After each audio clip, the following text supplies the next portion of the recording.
Good evening. Hi, I'm Thom Reilly. I'm a professor and the co-director of the Center for an Independent and Sustainable Democracy. And I really appreciate you coming out, particularly on Game 5 of the World Series. But good evening and welcome to our event tonight, Who is the Independent Voter? This is the first of our three-part education series sponsored by ASU Center for an Independent and Sustainable Democracy. The series will take a deep dive into cutting-edge issues impacting the core of the American principle of the fundamental right to vote. Topics include who the independent voter is, new wave election reforms, and demystifying how elections are run. So who is the independent voter? Political scientists and others have been somewhat skeptical and dismissive of the independent voter, concluding that many are uninformed or uninvolved, or labeling independents as leaners or shadow partisans. Many academics studying American politics are simply unable to conceive of a voter who doesn't choose to identify with one of the two major parties. However, things may be changing. The rise of the independent voter and the exodus of millions of voters from the Republican and Democratic parties is reshaping the nation's political landscape in ways no one can control or even predict. This is a challenge to how America has thought about politics for generations. That is a two-party game, and people vote for the party they're loyal to. This evening, you'll hear from a group of researchers and political pundits on what their thoughts are. We hope you enjoy the evening. I'd like to thank Dr. Michael Crow and the Office of the President for providing funding for this tonight's event, which kicks off our three-part educational series. This evening, each of you received a complimentary copy of the book, The Independent Voter, by Jackie, Salit, Omar Ali, and yours truly. We wish to thank Bailiff Wood Charitable Trust and its trustee, Julie Leaner, for the generous gift that made this possible. The center would also like to extend an appreciation and thanks to Dean Patrick Kenny and his awesome team for providing this event's venue and organizing and technical support. Dean Kenny is the Dean of the College of Liberal Arts and Sciences and Executive Vice Provost at Arizona State University. I'm going to ask you that you please silence your phones as you watch the World Series. Go Diamondbacks. And although we discourage any noise, if there's any home runs, anyone cheering for the Rangers, it's strictly prohibited, and you'll be escorted out. So with that, we're going to hear from Senator Kyrsten Sinema, who sent a message to tonight's gathering. As you all know, Senator Sinema made the decision to become an independent last year. As an ASU alum, member of the ASU faculty community, and lifelong Arizonan, I'm proud of the ASU Center for an Independent and Sustainable Democracy's work, strengthening democracy in Arizona and across America. The efforts by the center will help ensure all voices, regardless of partisan affiliation, are heard in our government. Once again, ASU is leading the way by being the only academic center nationally focused on independent voters. This work couldn't come at a more pivotal time for our country's democracy.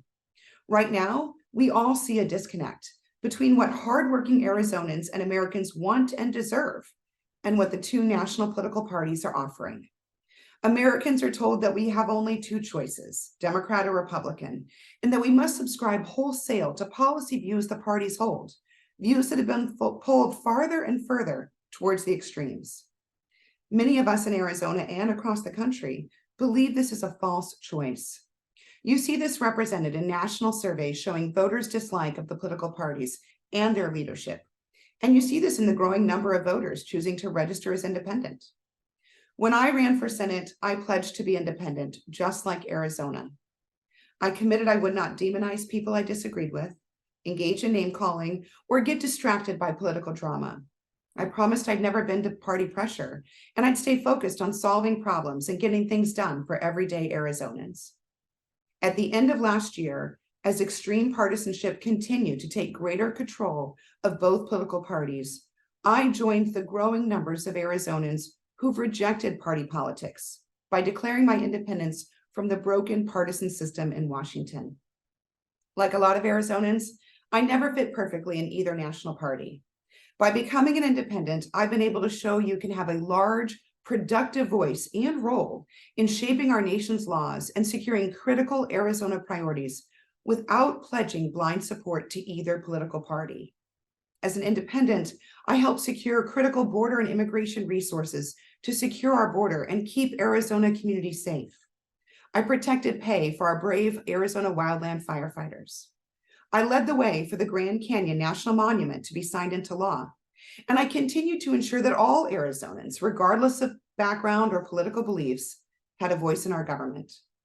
The Arizona Center for an Independent and Sustainable Democracy can help continue this work by shining a light on how to encourage independent voters to participate in our electoral system, identify barriers in place limiting the voices of independent voters, and ensure America's democracy remains the strongest, most inclusive in the world. Thank you. I hope you all have a productive discussion, and I appreciate your leadership. Secretary of State Adrian Fontes sent greetings for tonight's event as well. Let's take a look. Hi, everybody. Adrian Fontes, Arizona Secretary of State here.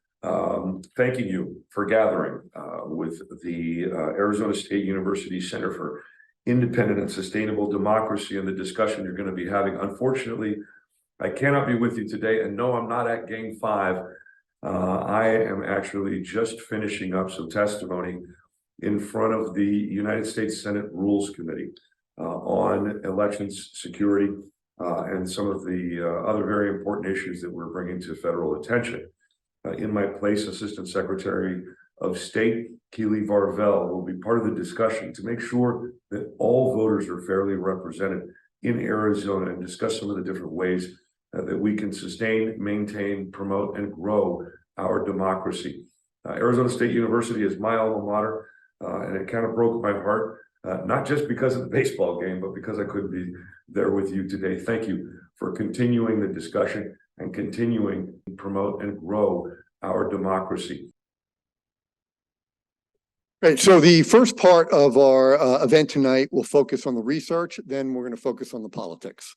So we're going to take a look at some of the current research on the independent voter, and joining me on this panel are two colleagues who have conducted some of the most thoughtful research in this arena. Starting us off will be Morris Fiorina, who is the Wendt Family Professor of Political Science and a Senior Fellow at the Hoover Institution at Stanford University. He received his undergraduate degree from Allegheny College and a PhD from the University of Rochester. And he's taught at Caltech and at Harvard before joining Stanford in 1998.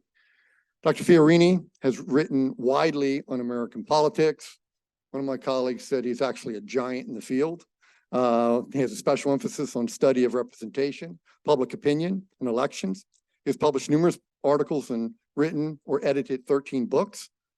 He has served on the editorial boards of a dozen journals in political science, political economy, law, public policy, and from 1986 to 1990 served as a chairman in the board of overseers of the American National Election Study, something we'll talk about this evening. He is an elected member of the American Academy of Arts and Sciences, the American Academy of Political and Social Sciences, and the National Academy of Sciences. He received his Career Achievement Awards from the American Political Science Association's organized sections on elections, public opinions and voting behavior, and political organizations and parties. I will follow Dr. Fiorini, and then closing us out is Samara Klar. She is a professor at the University of Arizona School of Government and Public Policy. She studies how individuals' personal identities and social surroundings influence their political attitudes and behavior. Dr. Klar received her PhD in political science from the Northwestern University and also holds degrees in political science from Columbia University and McGill University. She's the author, along with Yana Kupnikov, of Independent Politics, which was published by Cambridge University Press in 2016, and her research continues to appear in top journals. She's found at the website www.womenalsoknowstuff.com, which promotes work by women in political science, and she has provided expert consulting on political opinion and political communication. So with that, I'll turn it over to Dr. Fiorini.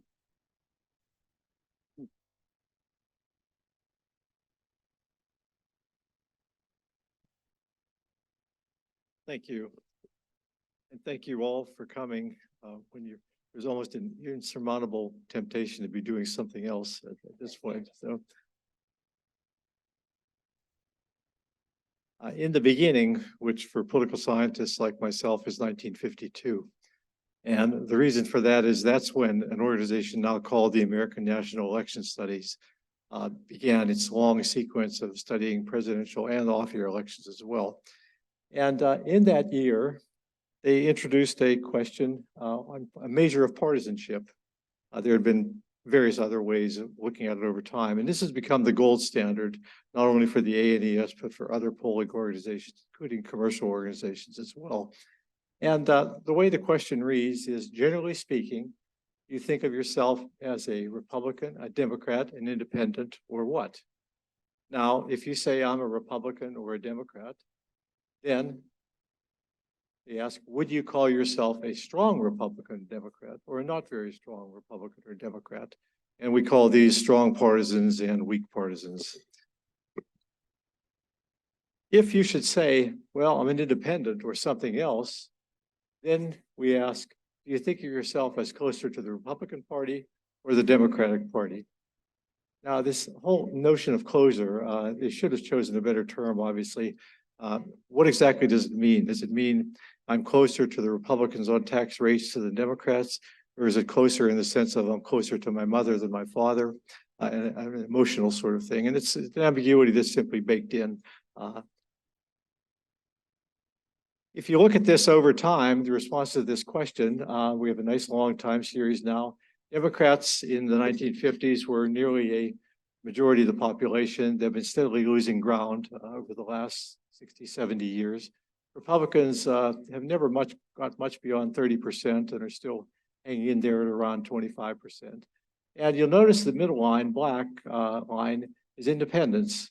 And originally they were definitely the third grouping, but there was a sharp rise in independence during the troubles of the 60s going into the 70s, plateaued, and then in the 2 decades of the new century, there's been another upsurge. By the way, my graphs end in 2016, and that's not because I'm too lazy to update them. It's because we had COVID. But these are face-to-face surveys. People go into your home and talk to you. We couldn't do that in 20. By the way, I keep saying why, we. And the reason is I've been associated with this organization one way or another for 21 years. So it's like Groundhog Day. I just keep coming in and out. But anyway, the 2020 data, which was internet data, is not comparable in a lot of respects. But fortunately, we know from other polling organizations like Gallup that kept their methods constant that there really was almost no change between 2016 and 2020. And so this is a pretty accurate graph still. Now, there are some people who say, move along. There's really nothing to talk about here. And the reason for that is because the growth in independence has been mostly in the leaner categories, the people who lean toward the Democrats or lean toward the Republicans. Rather than what we call the pure independent category. And the argument is that leaners are not really independents. They are in fact closet Democrats and Republicans, hidden partisans, covert partisans. And the argument was made first of all by John Petrosik in the 70s, I believe, and then in this book in 1992. And how do we know that? Well, because research, I'll let you read this rather than read it to you.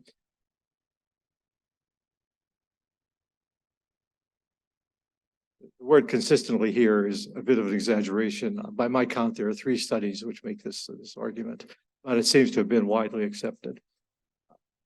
Why should anybody other than the 3 political science geeks who are going to talk first tonight care about this? Well, the answer is the picture you get of the United States, what the political divide looks like, is very different depending on where independent leaners go. If they are in fact closet partisans, then the Democrats are no longer as strong as they were in the 1950s, but they still have a clear edge in the system. If in fact they are independents, then we now have a system where it's basically, when you take turnout into account, Republicans turn out more, Democrats turn out less. It's a 1/3, 1/3, 1/3 system, Democrats, Republicans, and independents. So the question is important.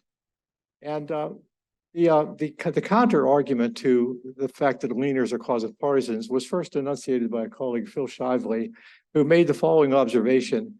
that the first question we ask is, how did you vote? We don't want it to be polluted by any other kinds of questions you ask. And then we go on to ask people, what do you like and dislike about the two parties, about the two candidates? What do you think of the president's job performance on economics, on foreign affairs, on immigration, et cetera, et cetera? What do you think of the candidates?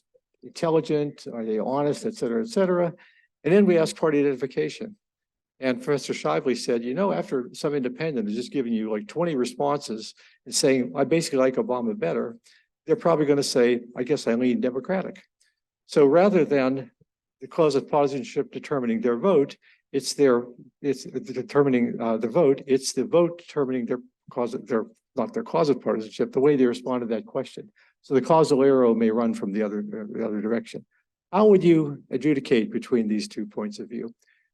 Well, the main argument for why independent leaners are cause of partisans is they vote like they vote in the direction they lean. So for example, here we have 4 independent Democrats and Republicans, and they all vote in the direction they lean. Well, what if we looked at the same voters 4 years later? If they all were the same, it would probably say, well, we are just looking at cause of partisans.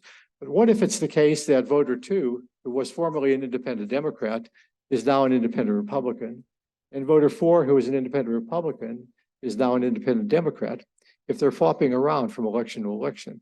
In fact, fortunately, the ANES, the American National Election Studies, has run 3 panel studies like this. Panels are when you interview the same people 4 years apart. And what we find is that, in fact, independent leaners do move around a lot. That partisans are about 65 or 70%. And when they do change, it's usually from strong to weak. Whereas independent leaners look much more like pure independents in terms of they move around a whole lot depending on the candidates who are running in the election. There's some other evidence.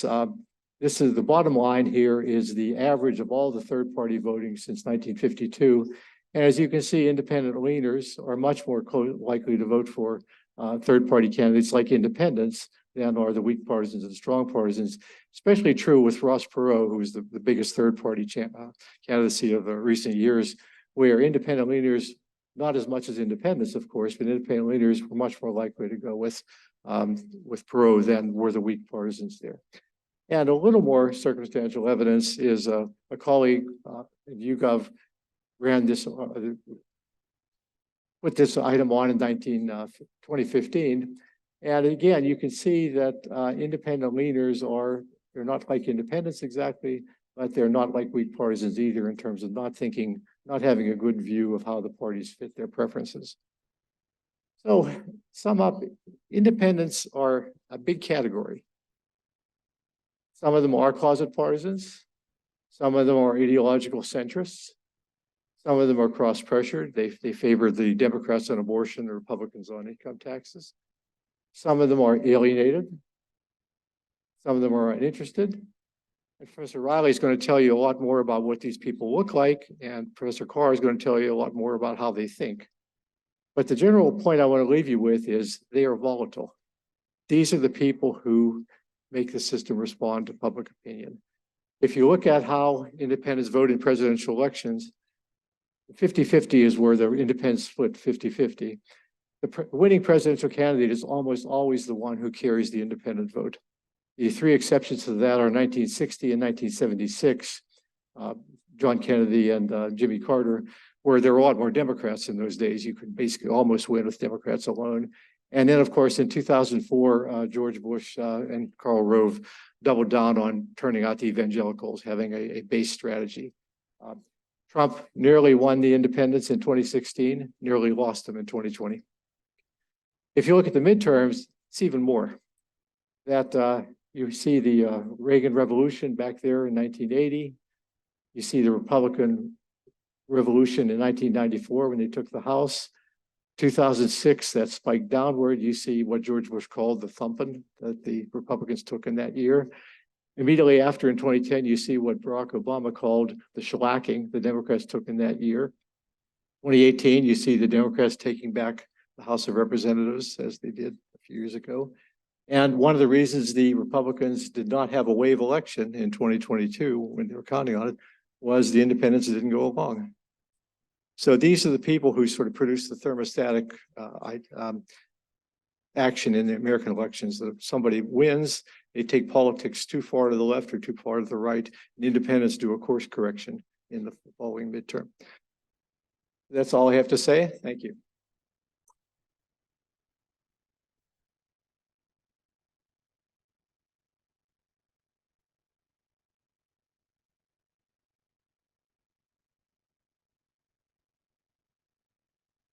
Thank you.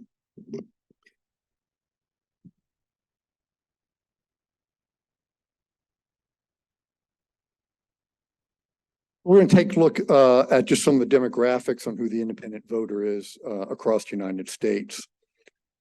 Here, if we look at Gallup being probably the best organization that tracks political affiliation and has tracked this over a period of time, you'll see the growth of the independent voter from 1990 to 2020. This goes through 2020.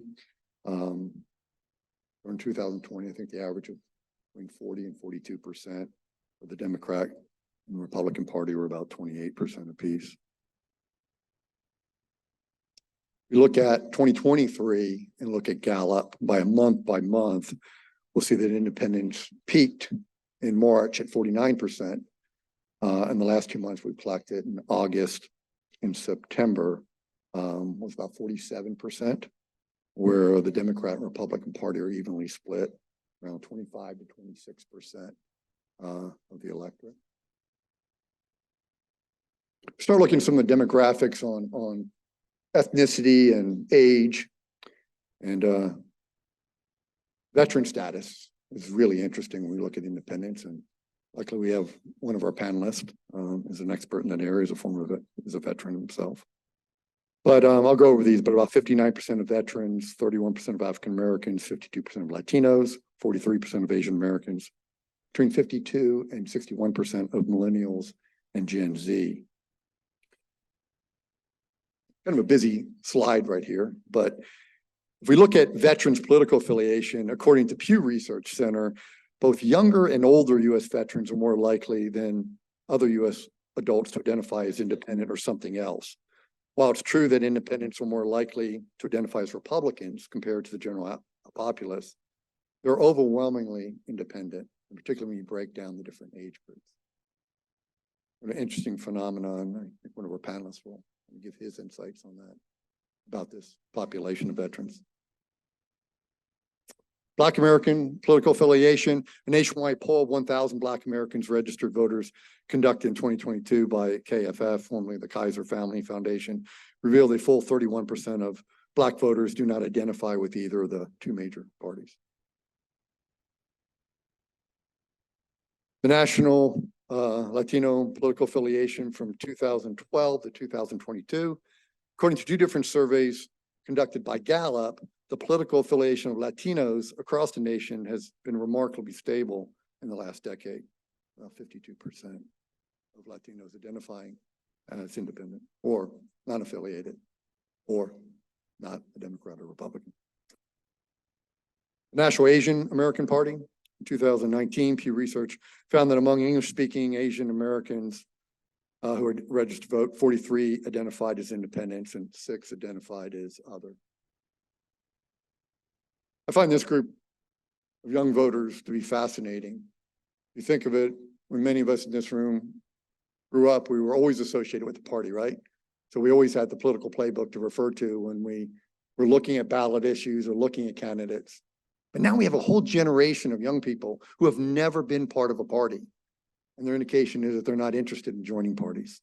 So in 2023 national survey by Gallup and the Walton Family Foundation of Millennial and Gen Z found that about 44% of this age group were strongly politically aligned with Republicans and Democrats, while the remaining 57% identified as independent or other.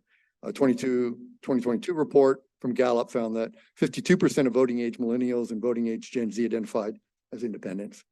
And in September 2023 of this year, a national survey of American age 18 to 24-year-olds reported that 61% of respondents do not identify with either the Republican and Democratic Party. I mean, deal with young people all the time. I often ask them where they get their information. A little scary sometimes through social media. But again, they don't have a political playbook that they're using, that we used. So with a whole generation of young people, again, that aren't affiliated with parties. The whole question of where they get their information to decide who their candidates and who their ballot questions are is fascinating. We look at the independent voter in Arizona. These are changes in voter registration in Arizona with Republican, Democrats, and Independents from 2003 to 2023. So we're looking over a 20 period. We see the yellow line of the growth of the independents. And as many of you know in Arizona, that independents have now taken the largest political affiliation in the state of Arizona, and their growth seems to continue. So Dr. Fiorini talked about this issue about independent voters and shadow partisans, and he mentioned that The American Voter was a book developed by Angus Campbell, which is kind of considered the gold standard, obviously, in voting and political affiliation. In the beginning, dealing with surveys with American Voter by analyzing data produced by the American National Election Studies that was referred to. And these were for president, governor, and Congress. So these are, I'll refer a little later to down ballot. These, as one of my colleagues refers to as celebrity status, the higher ones. Surveys began asking those that identified as independent a follow-up question, whether they preferred one party or another. Most independents reported a lean. And this was what was referred to before about the 7-point scale, which you kind of see if you have been and you identified as independent, you may have been asked, if you have, where do you fall in this 7-point scale? But that's kind of what it looks like visually, from strong Democrat to strong Republican. Also referenced earlier was that due to the work of Keith and others in 1986 and their book called The Myth of the Independent Voter, in 2008, the NES 3-point scale emerged. The 7-point scale is still there, but the 3-point emerged. And what was important about this is that many start collapsing the 7-point scale and referring to leaners as partisans. So instead of having the 7-point scale, we now have a 3-point scale. Many have used, again, the 7-point scale is still there. But the most important stuff is that, you know, the notion of the myth of independent voters is, hey, you know, people profess independence, but they're not. Most of them are leaning, depending upon some of the research that was done. So political science have labeled these voters as leaners and have argued that the true number of independents is actually quite small. It's about 10%, and this has been consistent over time. So the question is, are independent voters really shadow partisans?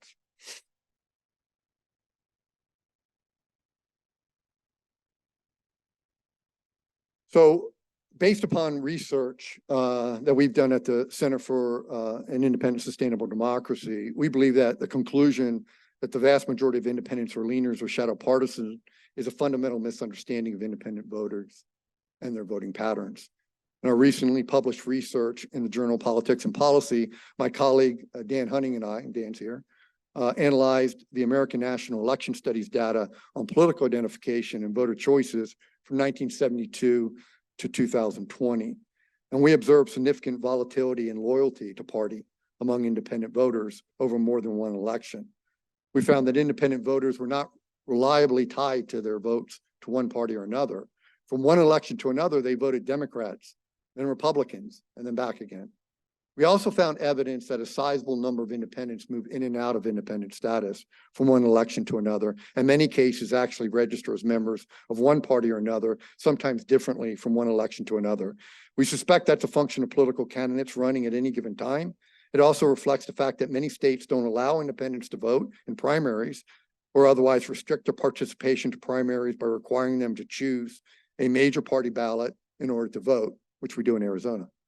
Currently, independents are barred or restricted from primary voting in about half states. And a sizable number of independents are similarly locked out of presidential primaries and caucus voting. So why does this matter? So we believe that classifying independents leaners as Republican and Democrats really mischaracterizes the partisanship of Americans and overestimates the rate of party voting. Most studies find that leaners most studies that have found leaners or partisans simply do not account for the sizable number of independents who move in and out of independent status. Those studies also do not account for the voting patterns of independents over time. In our research, we found that independents who vote as Democrats or Republicans in one election are often less likely to vote that way in the next election. Which party candidates or initiatives they vote for often depends on specific candidates and issues on the ballot and on political circumstances of any given election cycle. Consequently, independents may have voted against a party in power in a midterm election for a decade, but when circumstances and options change, their voting patterns change. This may well be the defining feature of the independent, that individual candidates' issues and the broader social environment, not the party loyalty, drive their choices. In a recent column I wrote about the unpredictability of independent voters, so that basically that perhaps unpredictability is what characterizes the independent voter in modern times. That is what gives them their power, and it's why a deeper understanding of this group of voters is needed. One other point I'd like to make here also is that some colleagues out of North Carolina looked at down ballot voting. So much of our understanding of voting about independents deal with those on the president, Congress, and Senate, but we haven't looked down ballot about those, how they vote in state races. Excuse me, go back to her. Pitzer, Cooper, Manzo, and Roberts researched down ballot voting in North Carolina and found that unaffiliated voters were not shadow partisans. Instead, they varied from Democrats and Republican in terms of demographics, political behavior, and political attitudes. And I think that's one area of research that's there's been surprisingly little data on. And I would suspect that this is one area that we'll see a lot more research to start looking and understanding who the independent voter is. And I'll just conclude with this slide. Just about this unpredictability. When we look at independents as a whole, in 2008, independents supported Barack Obama by 8 percentage points. They supported Donald Trump in 2016 by 4%, and they swung back and independents supported Joe Biden by 13 percentage points. Thank you. Dr. Klar?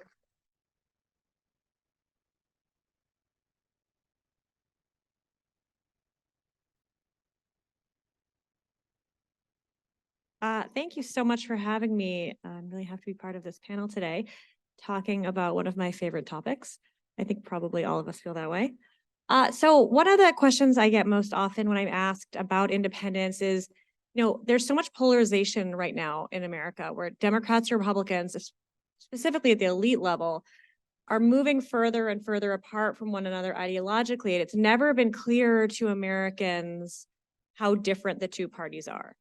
And so the most frequent question I get is, given how different these two parties have become, why is it that a higher percentage of Americans are independents? Wouldn't it become more obvious to Americans which party represents their views?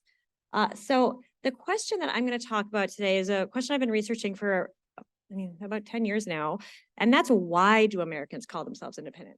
We know from Professor Reilly and Professor Fiorina that independence, we know why, who they are. We know the increase in independence that we've seen over time. But I want to start to look at why people would identify as independents in the first place. And Thom mentioned a book that I wrote about independence in 2016 with my co-author Yana Krupnikov. And this is the main question that we address in our book. Why would so many Americans call themselves independent when the distinction between the two parties has never been clearer? And the main argument that we make in the book and the evidence that we show throughout our work is that negative images of partisanship have really stigmatized partisanship for many Americans. And while most Americans do hold coherent policy preferences, they don't associate themselves or identify with the hostility and the anger and the conflict that they're constantly seeing portrayed in Washington and media when they read the newspaper about politics. So we argue that, in a sense, social desirability can distort reports of independence in terms of people not wanting to express their true preferences, not wanting to express their policy preferences, and instead believing that an independent label is the best label that describes who they are.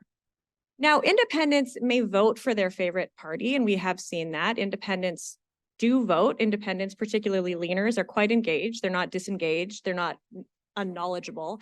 But when you're an independent and you don't want people to know who you vote for, you do refrain from several key activities that are actually quite essential for democracy. Like independents are going to put up a yard sign. They're not going to wear a button. They're not going to campaign. They're not going to donate money. And these are things that parties really need, especially to maintain a functioning democracy. So I'm going to show you a little bit of evidence today that comes from my work. And I'm going to start with an experiment we did. I mostly do experiments in my work. I do a lot of surveys and I do a lot of experiments, not like in a lab with like shock therapy or anything exciting like that, mostly just survey experiments. So I'm going to tell you one of the first experiments we did when we started to think about why somebody would call themselves an independent. So this was an experiment we did with 290 adults, and we asked them to read this question that you have now seen several times in a few different forms. Generally speaking, are you a Republican, a Democrat, or an independent? But what we did was we randomly assigned everybody in our study to one of three conditions. So group one was simply asked, just tell us, what's your party identification? Group two was asked, what would you say if you wanted to give off the most negative impression? And group three was asked, what would you say if you wanted to give off the best impression? And what we found was that when people were trying to give off the best impression, they felt the best answer they could give would be to say that they're an independent who prefers one of the two parties. And there wasn't really a significant difference between which party they thought was most appealing to people, but being an independent with a preference was the most desirable option if they wanted to give off a good impression. Identifying as a strong partisan was seen as the least effective way to give off a good impression of yourself. And when asked to give off the worst impression, we of course saw the opposite. Identifying as a strong Democrat or a strong Republican gives off the worst impression. And I think this intuitively makes sense. If you met somebody for the first time, a new neighbor, you're at a dinner party, whatever, somebody asks you your party identification, which God forbid anyone would ask that anymore. That's like a totally socially unacceptable question to ask now.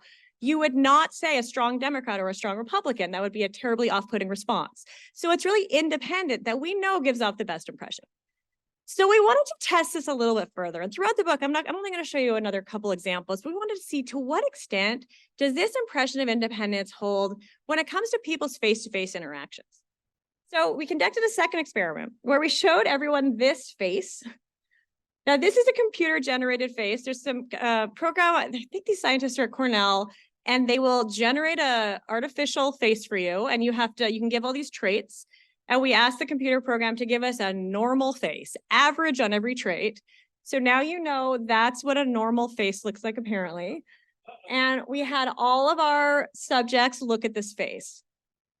But there was a little extra trick in this particular experiment. We asked all of our respondents to first read a news article.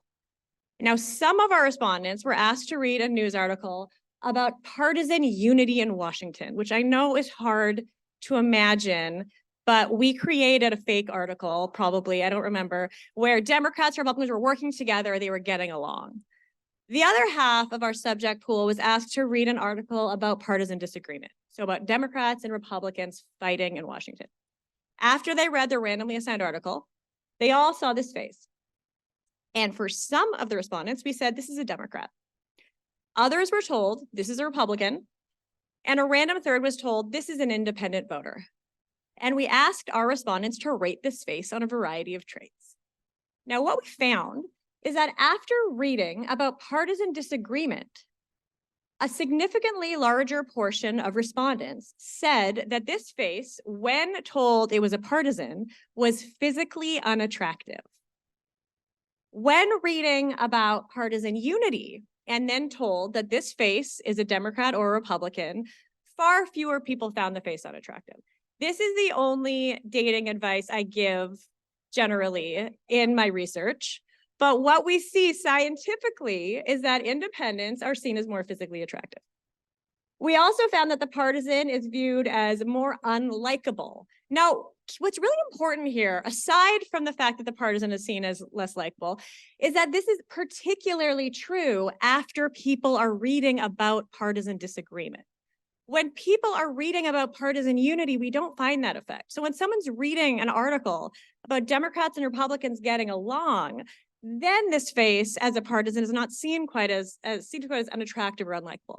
We also asked how competent this person might be and how trustworthy this person might be. And just to show you the flip side, when the face was presented as an independent, you can see that the face is seen as significantly more attractive. So the blue bars here are people who read about partisan disagreement, and it's a little small. The yellow bars are people who read about partisan unity. So after you read about partisan disagreement, all of a sudden this independent face, more attractive, more likable, more competent, and more trustworthy. Now, we did a series of other experiments. For example, I was just thought about presenting, but I didn't want to keep you here too long, where we showed people different neighborhoods. And we found that when political yard signs appear on the front yards of homes, people view those neighborhoods more negatively after reading about partisan disagreement. And we see this in survey data. We saw some survey data today already that displeasure with both parties is on the rise. So this graph here from Pew Research shows the percentage of Americans who have unfavorable views of both parties. That's really sad. We have two major parties. And I talk with my students all the time that I would never say in class, hey, who here's a Democrat and who here's a Republican? I would never put them in that in such an uncomfortable position to have to publicly identify their partisanship. And it's really unfortunate. It's really too bad that we can't just tell each other our partisanship, but there is something really awkward and really tense about sharing your partisanship in public. And that is because most people don't like either party at all. People, in fact, seem to hate the concept of partisanship even more than they actually hate members of the other party. And that is something that I've studied a lot more in recent years. Often there is a misconception that Americans really hate members of the out party. But what I've shown across my different work that I've been doing is that what people hate is the concept of partisanship sort of entirely.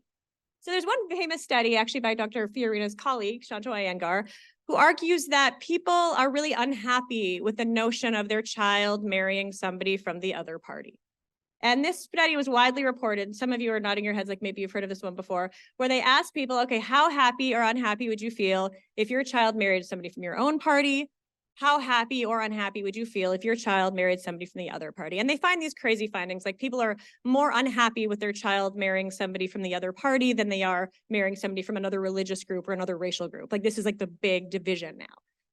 So some co-authors and I, Yana Krupnikov and John Barry Ryan, who are both political scientists at Michigan, we amended this study a little bit because we thought that potentially what was going on is like, when would you only know the partisanship of your hypothetical in-law? That's a weird situation to be in. Generally, we know lots of information about somebody. If all you're going to hear about is someone's partisanship, you're probably going to assume that they are a highly politically active person. So we changed the experiment a little. We asked people to think about a hypothetical in-law from either party who either talks about politics all the time or very rarely talks about politics.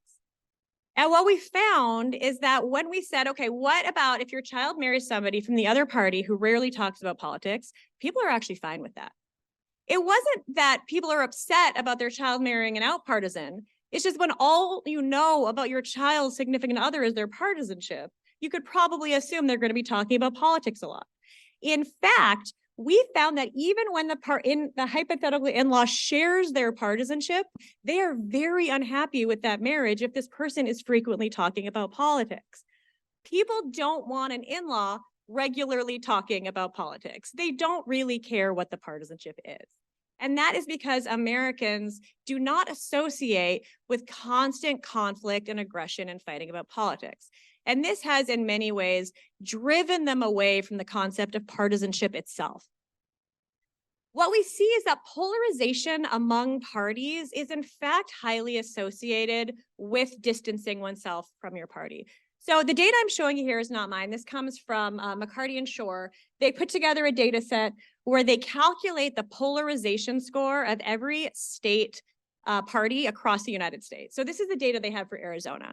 And this score is a little complicated to understand, but what they have done is each party, this is the state Democratic Party in blue and the state Republican Party in red, and the distance from the midline from 0 indicates how far each party has polarized toward the extreme. So how far the Democratic Party is polarizing toward the left and how far the Republican Party in Arizona is polarizing toward the right. And you can see from 1996 to 2016 in the state of Arizona, that huge gap growing between our two state parties. So what has happened in the meantime? The percentage of Arizonans identifying as Democrat in blue has fallen over that period of time. And the percent, I'm sorry, I should say registering, not identifying. The percentage of Arizonans registering as Democrats has fallen. The percentage of Arizonans registering as Republicans has fallen. And I'm actually finding this across states, across the country. As state parties are polarizing, state voters are becoming less likely to register with those parties, indicating that elites are polarizing not only faster than American voters, but their very polarization is turning off American voters. Now, I've done a little bit of survey work in the state of Arizona. I'm going to conclude with just telling you a little bit about what I've seen among independents in Arizona. So this survey comes from 842 Arizonans. It's a representative sample that I conducted in 2022, so not too long ago. I found among Arizonans in my poll, 33% identify as independent. And this is pretty typical. I know that when we see registration numbers in Arizona, it's not that much higher. It's a little higher than this typically.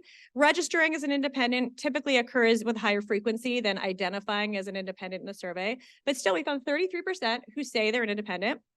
We could see pretty typical numbers here in Arizona. Among those independents, 12% say they lean to the Democrats. And you guys know all about leaning now because of what we've learned today.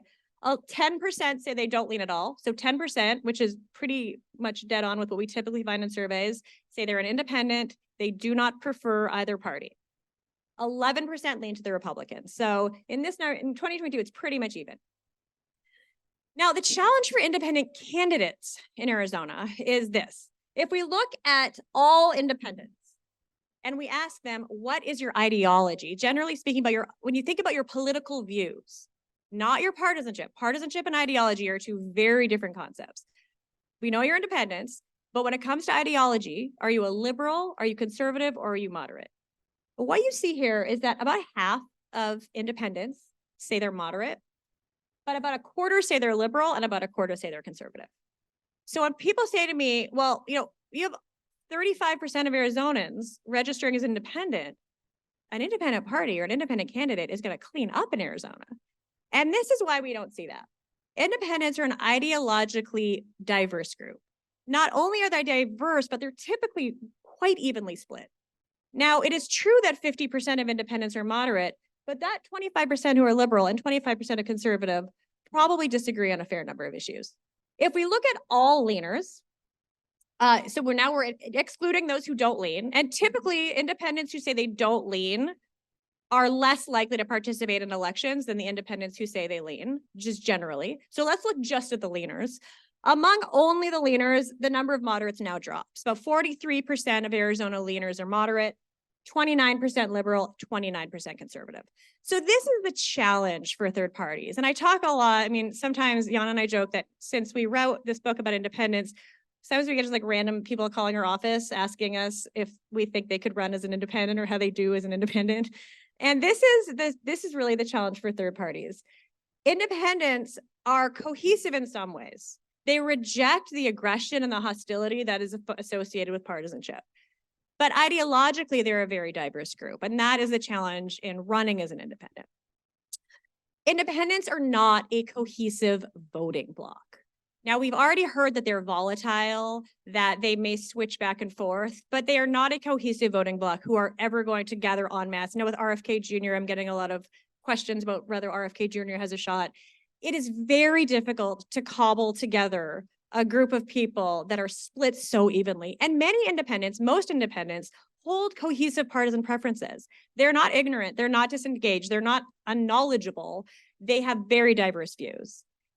Independents recoil at partisan conflict, and as a result, they vote for a party, but they will not support it in other ways that are very beneficial to the success of their preferred party in their states.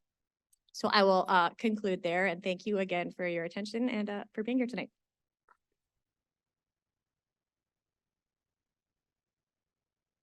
Thank you. I thought that computer generated individual. So when Chuck comes up as one of our candidates, I think it looked like Chuck Coughlin. So Chuck, when you come up, maybe people can opine on whether that's true or not. Okay, so we're moving into our next part of our event tonight on the politics. And what I'd like to do is have one of our students introduce our next facilitator, Kevin Kansas is a senior at Arizona State University, and he's majoring in psychology. He's also an independent voter. So thanks, Kevin. Come up.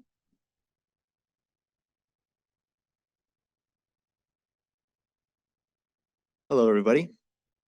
I would like to introduce Jackie Salit, who is one of the co-authors of the book you all received. And she's going to be hosting our next panel. She's the co-director of the Center for an Independent and Sustainable Democracy. She's a founder, Jackie's a founder and the president of Independent Voting, an advocacy and training hub for the growing independent movement and independent voters. Jackie brings decades of on-the-ground experience as a political innovator within the reform and independent political sphere. She was telling me like 30 years. So, she's got a lot of experience. Like I just mentioned earlier, she is an author and playwright, and she's the co-author along with Thom Reilly, Dr. Thom Reilly, and Dr. Omar Ali of the Independent Voter. So please welcome Jackie Salit.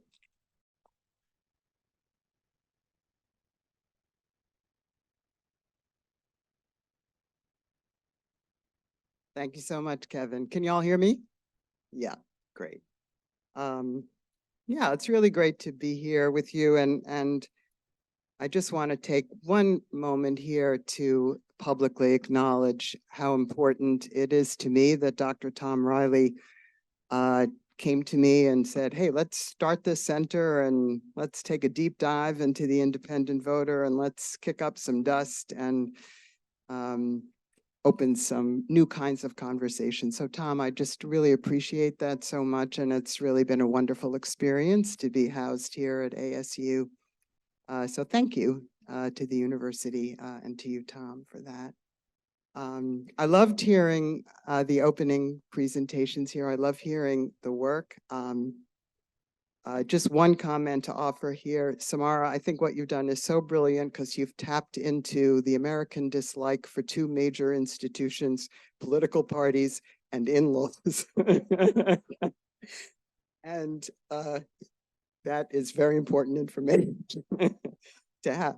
So my job here this evening is to lead a discussion among a group of folks who have each in their own way a very unique and I think important understanding of and relationship to the emergence of the independent voter.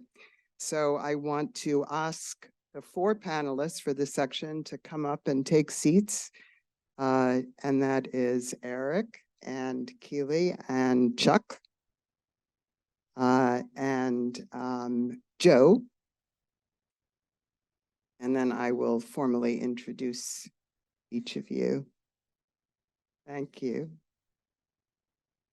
And you can also judge for yourself whether Chuck matches the photograph. Then. Okay. All right, so I'm going to, just to let you know a little bit about each of them, going to introduce them in alphabetical order here. Eric Bronner. Eric, would you just raise your hand? Okay. Eric is a co-founder and the CEO of Veterans for All Voters, which is an election reform advocacy group that supports open primaries, ranked choice voting, and other election reforms.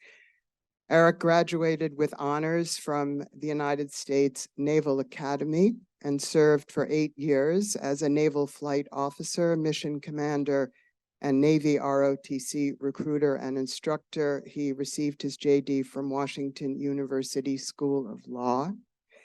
Eric is a longtime independent. He's also the co-founder of Show Me Integrity Education Fund in Missouri and is a nationally recognized leader in election reform. And I will add on a personal note that Eric is someone for whom the word integrity is not just a word, it's actually how he lives his life. And he sets a beautiful example in that way. So Eric, we're so honored and so glad to have you here today. Chuck Coughlin, besides being every man, has has over 3 decades of government relations and political campaign experience. Chuck has worked for Senator John McCain, Attorney General Grant Woods, and Governors Fife Symington and Jan Brewer. He is the founder, CEO, and president of HighGround Incorporated, an award-winning political consulting firm that provides lobbying, communications, public opinion polling, digital media, and campaign management.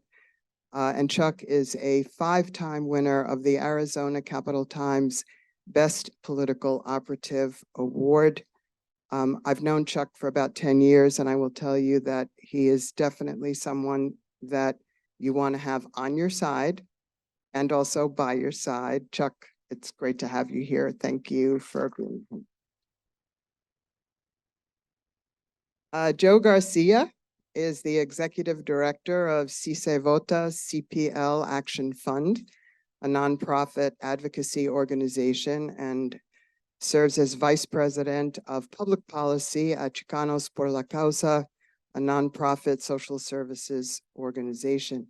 Previously, Joe was at the Morrison Institute for Public Policy at Arizona State University, where he was director of communication and community impact and founding director of the Morrison Institute Latino Public Policy Center. He was recognized by Axios News as one of the Valley's 5 most influential leaders for 2023. Joe is somebody who I've come to learn is very, very often ahead of the curve in so many ways. And he's a great person to listen to and to follow. Joe, thank you so much for being here tonight. And Keely Varvel, as Secretary Fontes said in his note, is joining us. Keely is the Assistant Secretary of State and Chief of Staff to Arizona Secretary of State, Adrian Fontes. Her career spans both the legislative and administrative branches of government at the local, state, and federal level in Arizona. She holds a certified elections and registration administrator credential from the National Association of Elections Officials and Auburn University. She's won many awards over her career, including the Medallion Award from the National Association of Secretaries of State in 2021 for her leadership in the Maricopa County Elections Department, where she served as Chief Deputy Recorder. As you might imagine, being Chief Deputy Recorder in 2021 to fill. Keely has been in the middle of some of the fiercest election crossfire this country has ever seen, and we're so very, very lucky to have her with us tonight. Thank you.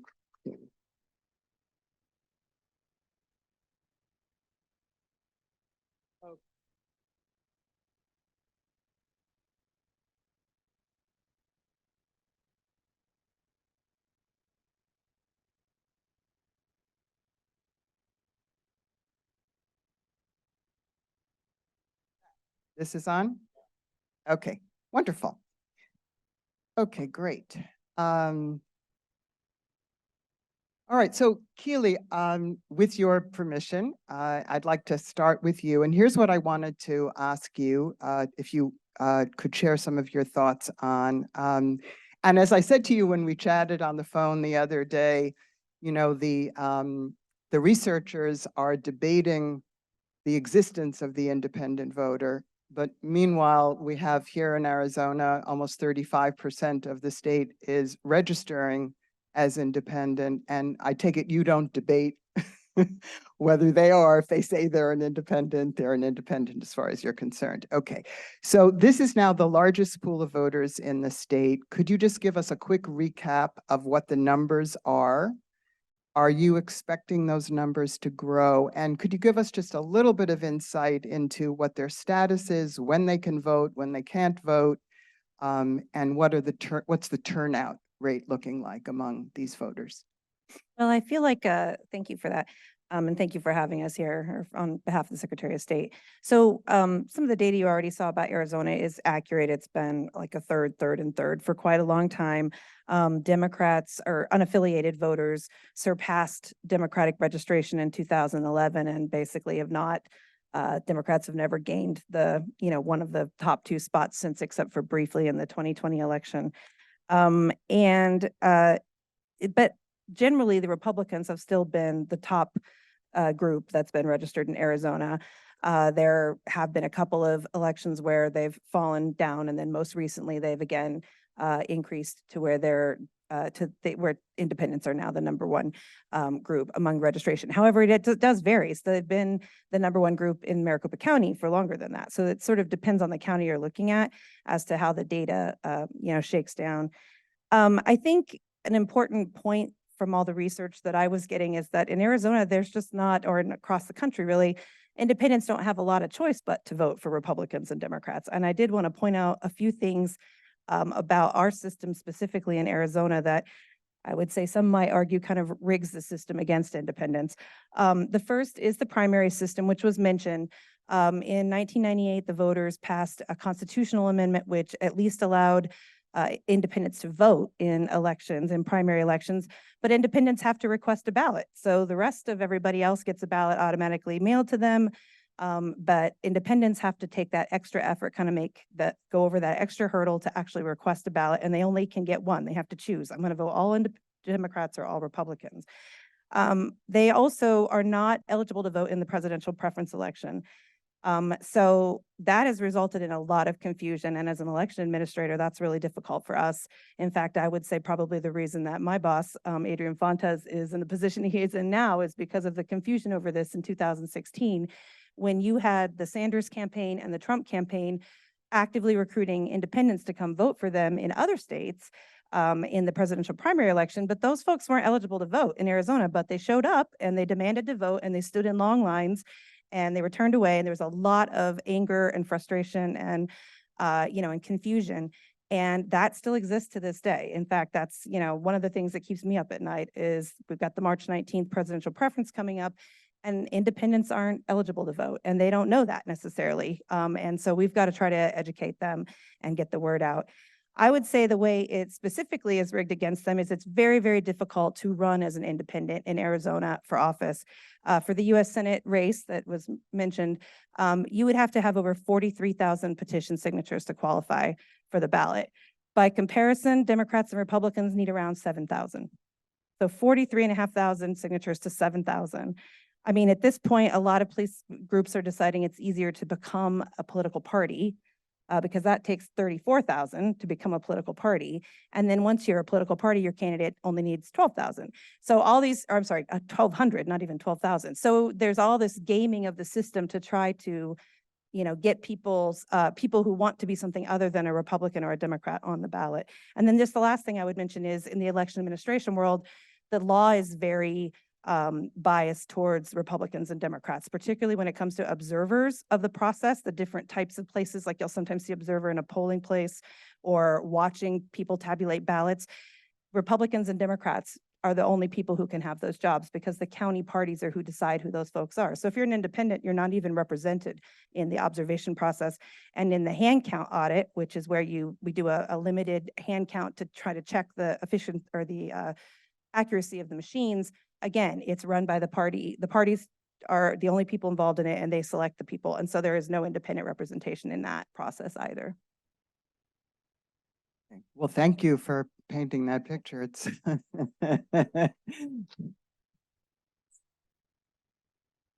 all right, so I'm going to, in a way, building off of some of what you're saying here. Chuck, I want to come to you now, if I can. We're talking about some numbers here. You're a numbers guy.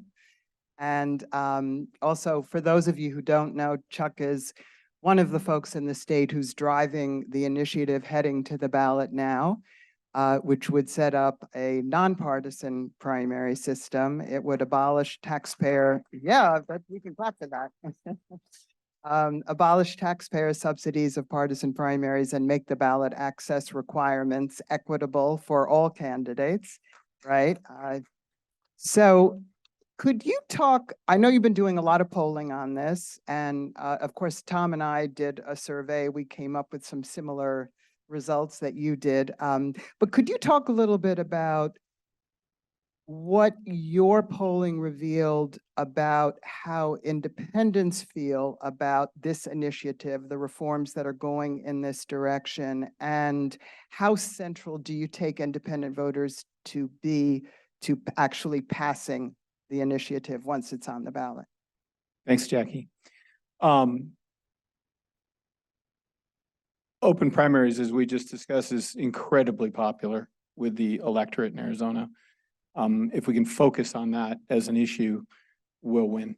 And the equity question that Keely just talked about of having equal access to the ballot, having equal access from a participation from voting to running is a key element of all of that. But the essential qualities that we're trying to articulate here is that you treat everybody equally.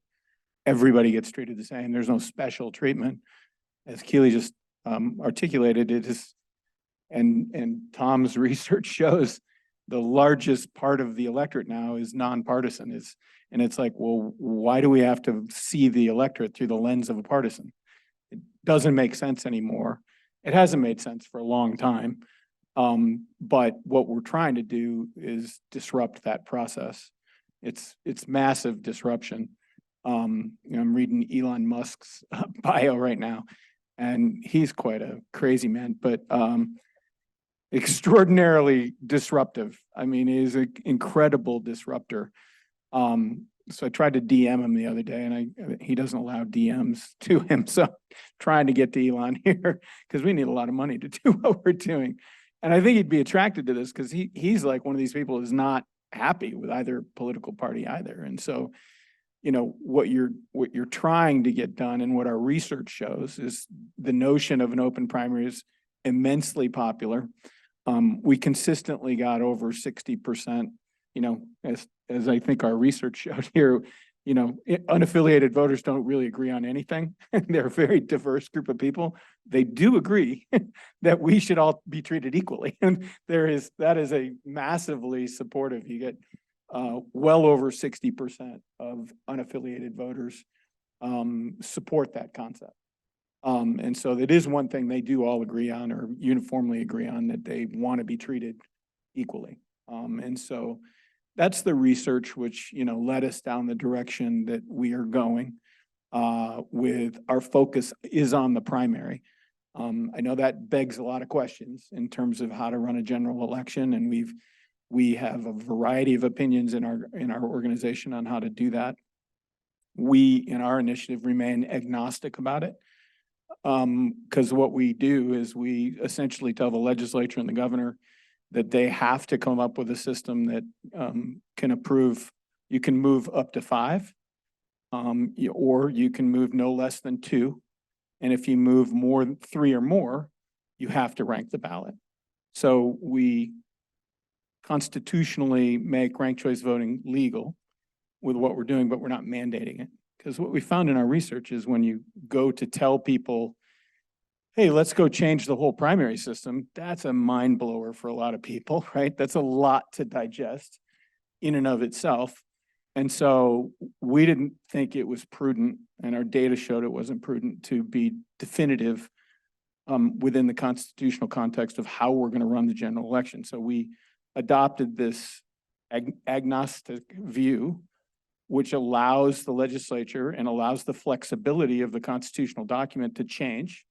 So our condition is every 6 years, you can change. So each senator will have to run under the system that is adopted, and then you could change it if you wanted to change it, which I think is an enlightened way of a constitutional document to show flexibility.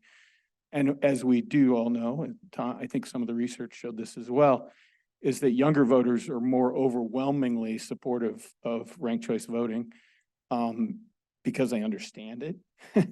And they haven't voted and haven't been indoctrinated into this binary choice that we have right now. And so they're much more likely to support choice and a ranking of the ballot. So our hope is that by doing our change, we can create a positive path forward for the state and focus on the problem of the primary right now. But it's incredibly, and we also address the presidential preference election. Said, you know, we change that. We say you cannot, but neither party can deny somebody a ballot. So if you're an unaffiliated voter, you pick which part. So the only partisan election we'll permit in Arizona is because we can't do anything about it other than to say everybody can vote. If it's a publicly taxpayer supported election, everybody has to be able to vote. So we address that issue as well. So, you know, it's hard. You know, we do these hard things. It's hard. This is hard. I think I was just telling Ray in the seats over there. You know, 40% of the electorate is deeply partisan. And let's not fool ourselves. It's about 20% of Democrats and 20% of Republicans will only vote for a Democrat or a Republican. So, you know, that leaves you 60% of the electorate then to play with, because you're already starting off in a hole with 20% that are going to hate you. And so, you know, it's threading the needle in terms of how to do this. And so we're trying, but all the data shows everything that your research showed is accurate. I think somebody asked me earlier, but you know, what's an independent voter? Well, I can tell you what they're not. I can tell you they're not a deep partisan. They're generally not a deep partisan. I can tell you they're all over the map, as the research showed, which I find to be true in my experience. And I'll just end with this. As a political consultant who's done this I've run candidate campaigns for 30 years, and I can't tell you how many people come into my office over the last decade and said, I want to run. And I said, well, what do you believe? And they tell me what they believe. And I said, well, you can't run. You're going to lose. I said that to 2 candidates for statewide office last time that ended up losing on the Secretary of State's race and the Attorney General's race. And so what I look at, and what's fundamentally, I think, liberating under our idea is, as a consultant, you can come and tell me what you believe. And I can tell you, oh, well, there's some Democrats that believe that. There's some Republicans that believe that. And there's some unaffiliated voters that believe that. And I can then choreograph a campaign to those voters and ask those voters to participate. I may lose, but at least I can run a campaign and create a cycle of change by adding ideas into the marketplace, because there aren't any ideas right now. Politics is the only business that doesn't embrace competition. There is no competition. It's 80% of our legislative candidates get elected outright in a primary. And so, you know, we wonder what the problem is, and we know what the problem is. So we have to create a dynamic environment for change. And so we're trying to do that.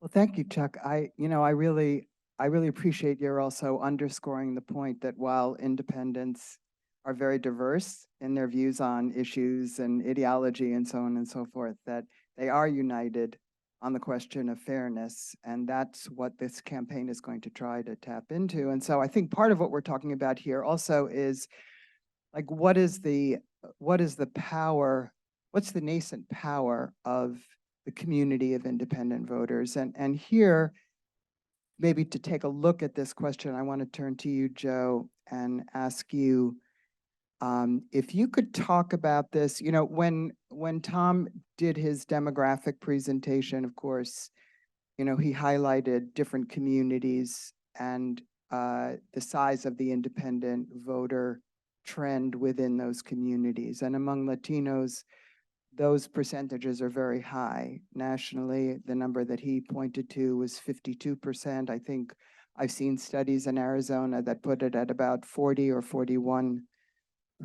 Could you give us some insight into what's the meaning of that in the Latino community? And also, do you think that the trend towards independence within the Latino community gives this community a greater source of leverage and political power? But what does that look like to you, and what are you seeing there? The meaning? Yeah. The meaning of life? Was the question? Yes, and I'd like you to talk about the meaning of life while you're discussing this as well. when I was at Morrison Institute, we did a couple of studies that looked at independent voter. Actually, it was called "Who is Arizona's Independent Voter" back in 2015.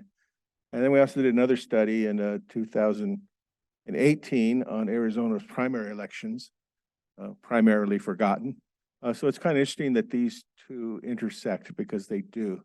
I'm a longtime independent voter. I remember a longtime newspaper journalist, and I remember we got off work one time. We would have a few beers, three of us, and there was kind of a liberal person, a conservative person, and a moderate person, and we were all different parties. And we got to talking over beers, and we realized how similar we actually were on many different issues. And right then and there, all three of us pledged to become independent voters back in 1987, I guess it was. I think the independent voter, while they are different and have different views and they lean one way or another, I think there is an ability to walk in any camp if you're an independent voter. I can talk to Republicans, I can talk to Democrats. I'm an independent voter. Republicans can't talk to Democrats and Democrats won't talk to Republicans. We know that. But an independent can kind of can walk into any of those. It's just kind of interesting because the two parties that we have, the two-party system, it's polarized. We know that. They don't agree on anything except one thing, and that is to keep the two-party system alive. The two parties will work together to make that happen. We know that, and unfortunately that's true. But the reality is we don't live in a, I'm going to give you the analogy, you've heard it before, but we don't live in a Coke or Pepsi world. We don't. Go down the soda pop aisle at any grocery store. There's more than just Coke or Pepsi, right? Myself, Diet Dr. Pepper. Tom Collins knows that, but Diet Dr. Pepper, that's who I am. I am not Coke, I'm not Pepsi. But you mentioned Latinos, and it's kind of interesting.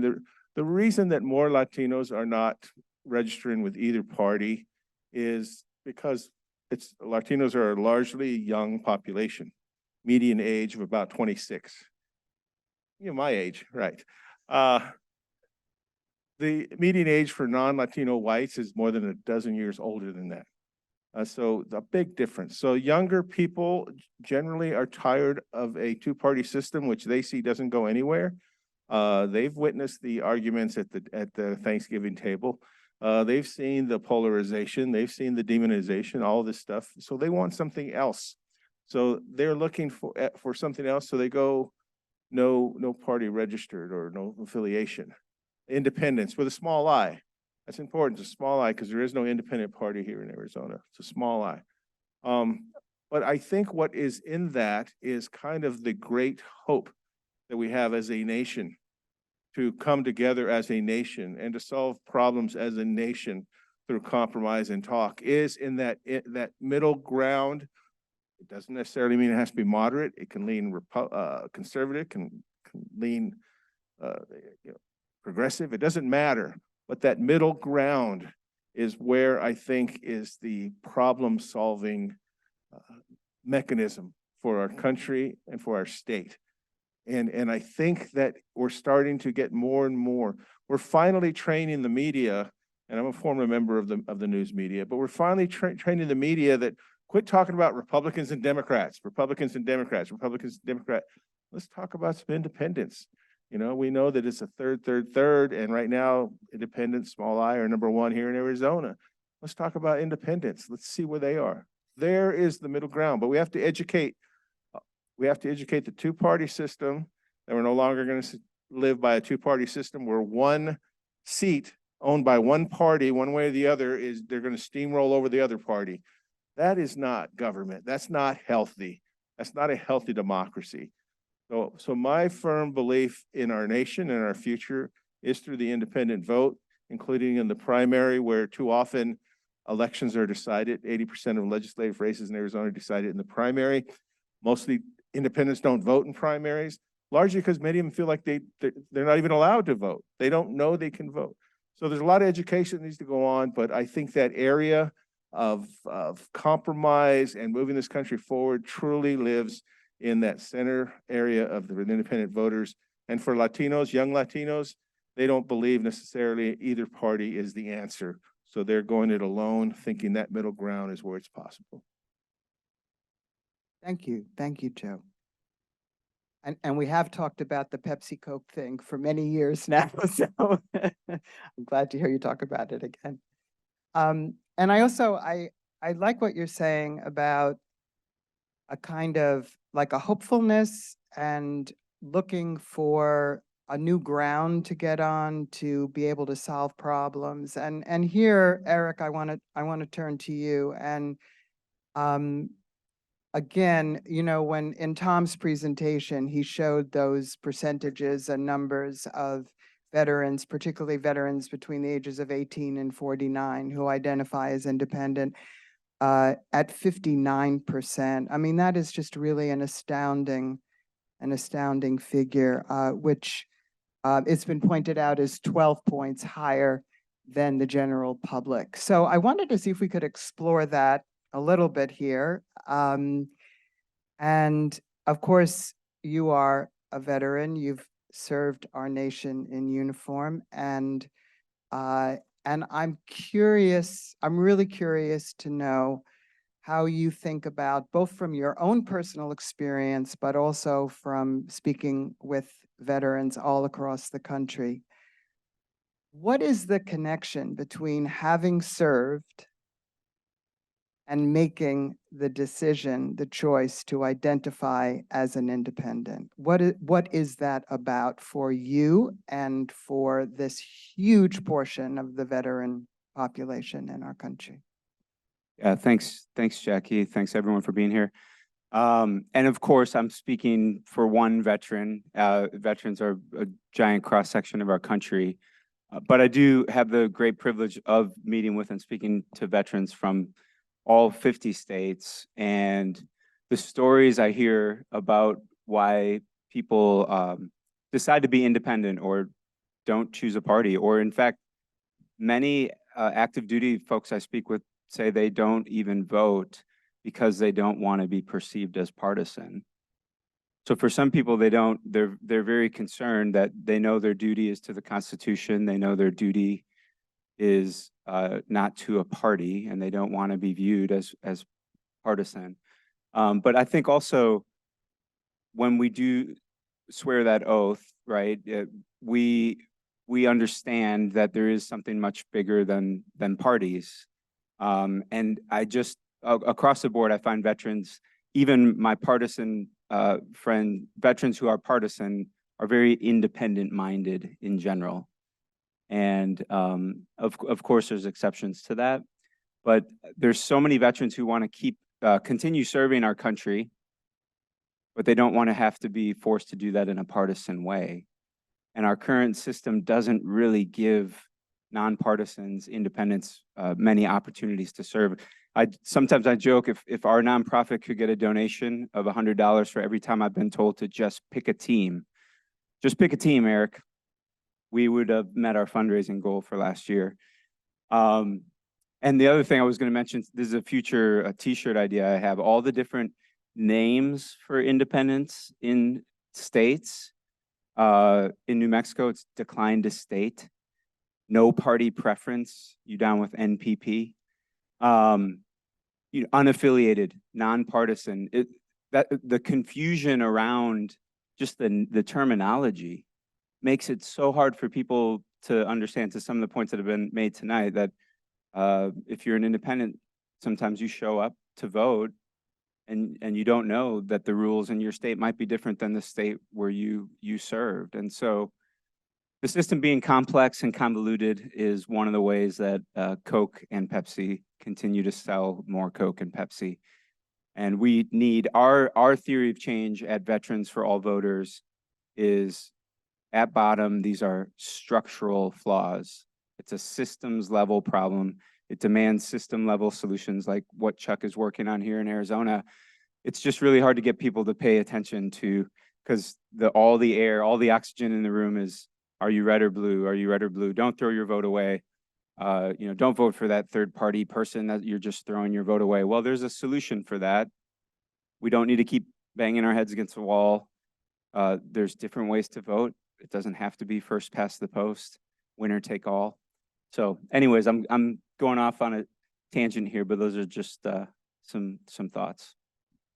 Yeah, well, I think I really appreciate what you're saying, and also talking about your own personal journey, which actually that's a great setup for me, because I now want to throw a question to the entire panel here.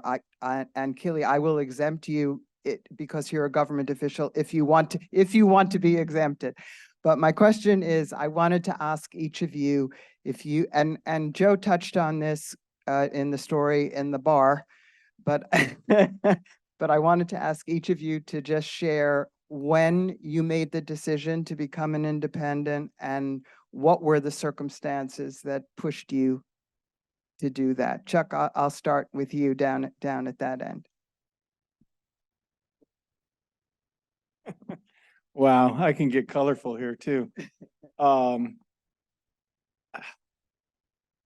I think when Trump threw McCain under the bus, I came out here to work for John McCain. And, John had his flaws. There's no doubt about that. I witnessed many of them and was at the receiving end of many of them. But, at the core, he was a patriot. He was a guy who believed in the country. And, the devoting a cause greater than yourself, participating in something that is greater than yourself. When he threw him under the bus, I was like, you got to be kidding me. I mean, I just was dumbfounded. Like, you really, Mr. Bone Spurs throwing the guy who served 6 years in Hanoi under the bus. I'm like, you got to be kidding me. I felt like there was nothing this guy could do that wasn't in his own selfish best interests. And he had no idea of doing anything for the greater interest, like many people who serve our country are there to do something greater than their own self-interest. And he just betrayed himself. I mean, he completely betrayed himself when he said that. And what we all now know him to be is, a very, very self-interested, without regard to anything. It's what's in his best interest. And he will do whatever's in his best interest to get elected. And, including changing positions and doing all that. But, at the time when he said that, I was like, that's just, I think it was, 2016 or somewhere in there, or maybe before or after that. But I was just dumbfounded by it. And I had quite a blowout with Jan Brewer about that very issue, because she's like, well, he's going to win. I go, no, he's not going to win. And she goes, no, he's going to win. And I go, and she's always been good at handicapping shit. And I was like, no, she's not. And she goes, no, he is. And I said, okay, I'll buy everybody in the room dinner at Durant's if he does. That was a big dinner bill. That was a big dinner bill. And, and I said, okay, we got to, and then in the 22 cycle, I was running some campaigns for Democrats and independents. And, I was like, these were all business-minded Democrats and like Rusty Bowers and those types of people. And I mean, to a person, they all lost. And I'm like, okay, this is deeply, deeply dysfunctional. And so some people who are in the room and other people around the state reached out, and, we started this process. And I'm like, we got to do something about it. So, but my personal journey was based on Trump throwing McCain under the bus. Thank you. Eric, you tell us your moment. Yeah, I don't know that there was a moment. Some stories along the way, though. At the Naval Academy, I remember my very first year attending, it was called Officers Christian Fellowship. And an officer telling me, he found out my parents, I grew up in Wisconsin, my parents were both teachers, proud union members, they were Democrats. And he found out they had voted for Bill Clinton and said, well, you can't be a Christian and be a Democrat, right? And it's one of those moments, I so wish, I'd had the quick wit to, wait a minute, so Jesus is a Republican? Where I missed that, but I didn't say that. I'm saying it now, which isn't really the same. But so that was one moment that didn't sit right. And then there was just all these moments along the way as you grow and you realize who you are and that you don't fit into either the red or the blue box. And like many veterans, I've considered running. I would like to run for office someday, and I want to be able to do that authentically as who I am. And the system right now does really, literally does not allow for that. You know, with baseball, independents running for office, you're playing on the side of a mountain, right? It's not a level playing field. And this is a point I want to make sure to make. In 2020, 26 million people were locked out, barred from voting in presidential preference primaries just by their state rules because they weren't affiliated with one party or the other. I don't know the exact number of veterans, or active duty military who couldn't vote for their future commander in chief. Or we have a incredible state leader in Nevada, Mike Escobar, served in Iraq, comes back to Nevada, a closed primary state. He's an independent, nonpartisan, doesn't get to vote. We all should be morally outraged by that. Republicans, Democrats, independents alike. So there wasn't one specific moment. It's been a progression. Thank you. Keely, do you want to speak or do you want to? Yeah, because this is important, I think. So I worked for Democrats for 30 years, politically, but whenever Adrian Fontes was Maricopa County Recorder, I felt like it was really important that, especially, when he was running for office himself, like for reelection, that it was important that as the person in charge of the office, that I could be seen with as much, like lack of bias, integrity as possible. So I changed to independent. I've been an independent ever since then. Like, a lot of people don't know that, actually. It's not like I advertise it to everyone, but I felt like it was important. And interestingly, a lot of people don't know this. I mean, obviously, Secretary Fontes is a registered Democrat, but we have definitely a mix, if not even, I would say even leaning more toward independents and Republicans in our staff, both at the county and now at the Secretary of State's office. And everybody works together great. And I like having that mix. And I think also from a sort of practical standpoint, like I was talking about, in the law, there's a lot of rules about the process and having to have certain people of different parties do different things, like be a poll observer, or be a poll worker, oversee, handling the ballots, tabulating the ballots. And you need people of two different parties in teams working a lot. And as an independent, I can work with anybody. Right. So that helps me too. Just in a jam, I can get out there and work with whoever is available to do what the task is. And so I just felt like, maybe it seems symbolic, but I think that's important that I can be as unbiased as possible in my role as an election administrator. Well, thank you. Thank you for sharing that. We really appreciate that. All right, Joe, you're going to wrap us up here with more about the bar scene there, or? More about the bar. There's a good story about kissing the moose. I'll tell it another time. Good story. I did check back with one of my friends who we made that vow to be independent voters that many years ago, and he is still an independent voter, and so am I. But what we found out at Morrison Institute in one of the studies, though, was interesting, is that people who are very, very conservative or Republican or whatever, they get their news from a certain outlet. You can probably guess which one. And people who are perhaps more left-leaning, progressive, Democrat, get their news kind of from somewhere else. And they don't talk, and they get two different news stories.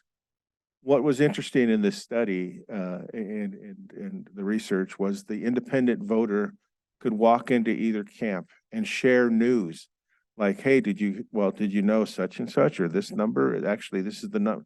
No, I hadn't heard that, because they only heard their version of news. And back and forth. So the independent voter is more than just a vote. The independent voter is a mindset, an open mind, I think, that can listen to other people's viewpoints, but then also share other viewpoints to that person is more receptive. So, I mean, it's sort of an ambassador to democracy as an independent voter. I mean, just the sound of it, independent. I mean, isn't that what it's all about, independence? So, I mean, I am hopeful for independent voters, even though we've been shut out, as we know, against the two-party system. But let's face it, does anyone think the two-party system is working? Not even either of the parties believe that. So it's just a matter of more and more of laws that get changed slowly but surely. It happens, and young people are perhaps the answer because they see it's broken. Young people are not beholden to a broken system. They don't hold it tight the way we do, right? Older people just hold on. We can't change anything. When you get older, you don't want anything to change. Well, younger people want everything to change. So, I mean, this is why I think they're embracing more of an independent movement. And I think it is a movement, Jackie. It's a movement. It's not just how you vote. I have voted for Republicans. I have voted for Democrats. You know who I haven't voted for? Independents. You know why? Because they're not on the ballot. And if they were on the ballot, I guarantee you, there'd be some things I wouldn't agree with them, but I'd be more apt to vote for an independent person that's independent minded than I would someone who's always just going to go that way or that way. I want that opportunity in my lifetime. I'm still a young man, 26 years old, but in my lifetime, I want to be able to vote for something more than an R or a D. I want that to happen.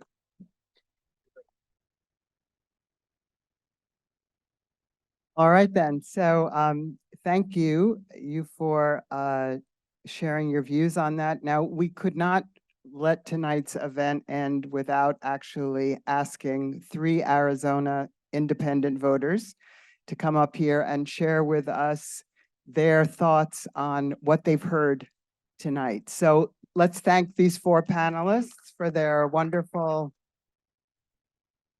discussion and contribution. And let me ask our 3 independent voters to come up here and join me.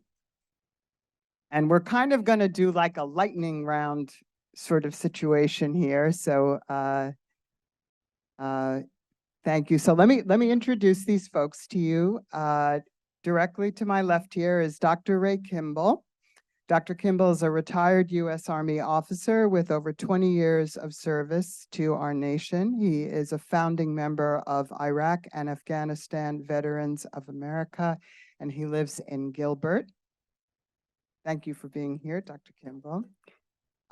Rose Lavandero is an old friend, or shall I say a dear friend, who is an experienced community relations specialist working with both corporations and nonprofit organizations. Since 2012, she's worked as a philanthropic consultant to TM Financial Forensics, an HKA company, and Rose lives in Scottsdale. And finally, Perry Benamalis is the principal of Benamalis Consulting LLC, which is a water resources planning and analysis firm. She began her natural resources career with the Arizona Department of Water Resources as a manager on the Colorado River section. Thank you so much for your work in that arena. We'll have to do a whole other event to talk about that. Perry lives in Mesa, so please welcome our Arizona independent voters. All right, so I'm going to start you all with the question that the last question that I asked our last panel. When did you become an independent and why? What were the circumstances that caused you to make that choice? And let me start with you, Ray.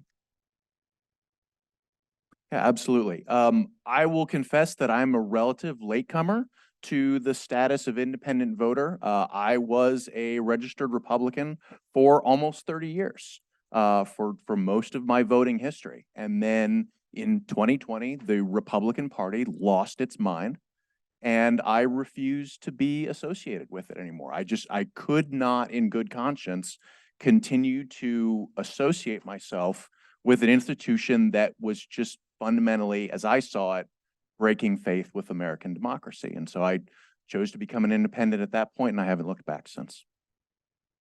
Beautiful. There's no such thing as a latecomer, by the way, in this. You're here. Rose. Thank you, Jackie, and thank you, everyone. I became an independent voter at the age of 20, and I have voted both for Republicans as well as Democrats. And I like the sound of independence. That's really what drew me to it. I didn't want anyone to tell me how to think and how to vote. And I wanted to arrive at the conclusion myself without being aligned with any one party. Thank you, Rose. Perry? about now? Yep. Well, I have always been an independent voter. I was very interested, even when I was a fairly small child, in systems of government. I can remember when I was in 6th grade, I became fascinated by socialist government. And living in a union family with a father who was a union official, I can remember the look of, I'll call it excitement, on his face when I received a newspaper. I think it was called The Militant, and it had a picture of all of these angry people with picket signs on the front of it. And he found that rather alarming. But my registration has varied from Democrat to Republican. I'm currently a Republican living in a very conservative district in Mesa. And I purposely changed my registration when I moved to Mesa because most of the well, first of all, there were very seldom any Democrats to vote for, particularly in the primary. And the most extreme candidates were usually on the Republican ticket. And so I used that as an opportunity to vote against people who I really did not want to see in office. Yeah, a lot of people find themselves in that situation and make that choice. Okay, so I'm actually really going to put you guys on the spot now, and I apologize in advance, but we've just spent 2 hours hearing all kinds of research, political analysis, advocacy. Could you each share with us what's your takeaway, if you will, from tonight's discussion? And I know that could be an endless story here, but in the most succinct way, were there things that you learned, things that you saw, things that you would like to further pursue off of the presentations and discussions tonight? It would be really interesting to hear your thoughts on that. So for me, it really comes down to loyalty. Mr. Bronner's presentation talking about being a veteran, a lot of that resonated with me. I apologize, I went to that other service academy on the East Coast, so we're going to agree to disagree on that point, especially in December. But the theme that kept coming back to me in the talks was on loyalty, and I know a little something about loyalty, and primarily what I know is that for it to be sustained, it has to flow both ways. You can demand loyalty from the top down for a short amount of time, but if you keep demanding loyalty over and over again and not reciprocating, you'll lose that loyalty. John Boyd famously said, ask for my loyalty and you'll get my honesty, but ask for my honesty and you'll get my loyalty. And what it seems to me is that the political parties, the major political parties, have fundamentally breached that boundary of loyalty. You see, we heard it in Dr. Klar's research and talking about the disdain that people have for extreme partisanship, and yet the fact that the parties are going to that well over and over again. We heard it in Mr. Garcia, Ms. Varvel's comments about the obstacles that parties are putting in the path of independent voters. And then we see it in the positive response and hopefully successful response to the open primaries initiative here in Arizona. And so to me, what it really boils down to more than anything else is people want something, independent voters want something that they can give their loyalty to, and that they feel that that loyalty will be reciprocated in turn. So that was my takeaway for tonight. Thank you so much for that, Ray. Thank you. My takeaway from tonight is that I'd like to see an equal playing field, and I'm so excited that there is this movement, that people are interested in recognizing that there are people like myself volatile. I think that's the part I identify with, and mostly, and I appreciate all the research and all these incredible minds and enthusiasm around that, because I think when I first read your book, you and I had a conversation. I said to you maybe 10 years ago with your first book, I said, oh my God, it's so reassuring to know that there are other people like me. I have been an independent for so long, and my family didn't particularly care for my independence because they're very Republican, and they thought that I was outrageous. They're Cuban, they came to this country, and they really wanted to defend the Republican Party. I think I've changed their mind since then, as have others that have shown us what happens when they're not questioned. So that's really my takeaway from tonight. Thank you for all the work that you've done and for having me here. Thank you, Rose.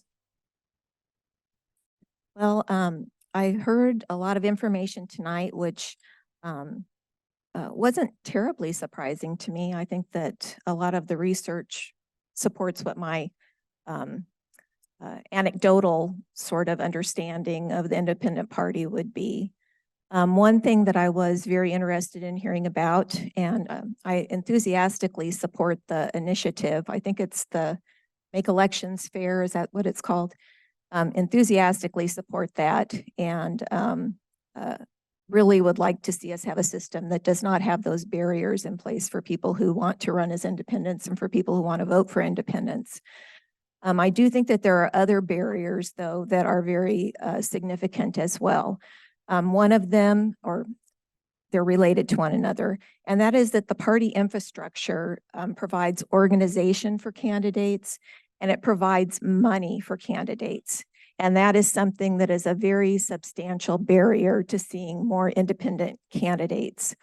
So I don't know what the answer to that is. Independents are not a party, so that kind of structure does not exist in our society today. But I would hope that maybe the people who have the money to support campaigns, that we may see a sea change over time and see some more direct funding of candidates who should be serving in office. Good thought there.